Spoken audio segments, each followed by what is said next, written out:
Hey, what's going on, guys? Tony here, CCxRC, coming at you with a quick little tip and tutorial video here about how I do my scale drivers for my vehicles, and that is different in multiple ones. This is particularly for the Axial vehicles that don't have a full interior, and you need to basically cut the guy in half to do it. Now, I did a funny video a while back, cutting one in half with a hacksaw. Don't really need to do that. So basically, you buy a 1/10 scale wrestling figure, and so he looks a little smaller than that actually compared to this truck, but he'll do when he's actually inside. He looks all right.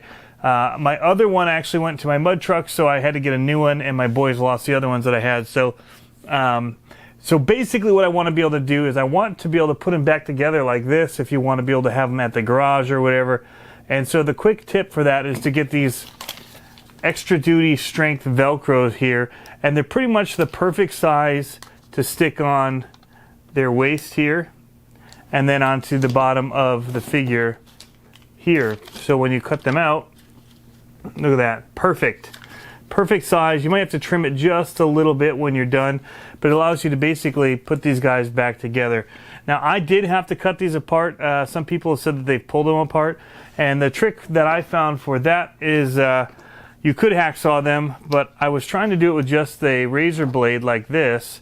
And what I ended up finding is if I just got it in there, it barely fit in, and then I hit it with the hammer on the top the rest of the way through, it cut it right in half. So basically the hammer and the utility knife, or a little saw if you've got one. I didn't have a saw handy. So the thing is, you're going to need a couple pieces of these, depending on which way you're going to do it. I did it so that the soft side was on the vehicle, and so I need to put another one of these grippy kinds here. Now, the trick that I forgot to tell you is to clean it. I like to clean things, which I almost skipped a step, with a little bit of isopropyl alcohol. And the reason I use this is because it's very fast drying. And so I just kind of clean the pieces with this. It'll air dry very quickly. And then in the vehicle here, you can already see that I have one in there from the other guy that I did use. I'm going to put another one just in front of it. And so I'm going to wipe all this down because it's muddy and dirty from use. I'd put that one, I think, a little bit too far back, and the sides of the seat get in the way. So, like I said, I'll just give this a minute to dry here, and we'll be good to go.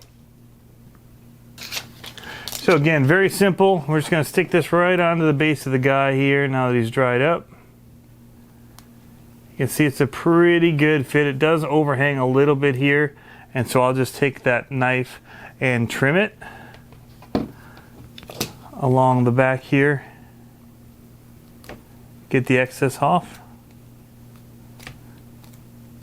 Now, I did also use a paint marker, I should say, to kind of paint sleeves on the guy. Everybody's got him with the, arms showing all his muscles. And I painted his little white wrestling gloves black, like driving gloves. So he's got that on there now. Should be on pretty good. We'll go ahead and do the pants with the softer Velcro.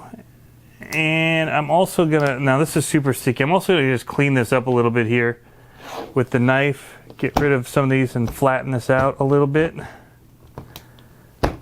Notice that there's a few pieces sticking up, and I want to get nice Velcro smoothness on there so it adheres real well. Awesome. That one I don't actually have to cut anything off of, so good to go there. So now when I want to put them back together, I just pop the Velcro on, and I can put them around and stage them for different things if I want to outside the vehicle when you're doing scale park type stuff with other guys. So I did want to put one more piece in here in the Jeep.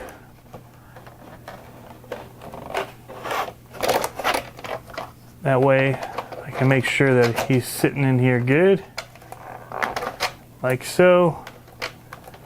Put his hands on the wheel, and he's looking good to go. Just adds a little bit of scale factor to your trailing videos if you're doing it, to have a driver in there.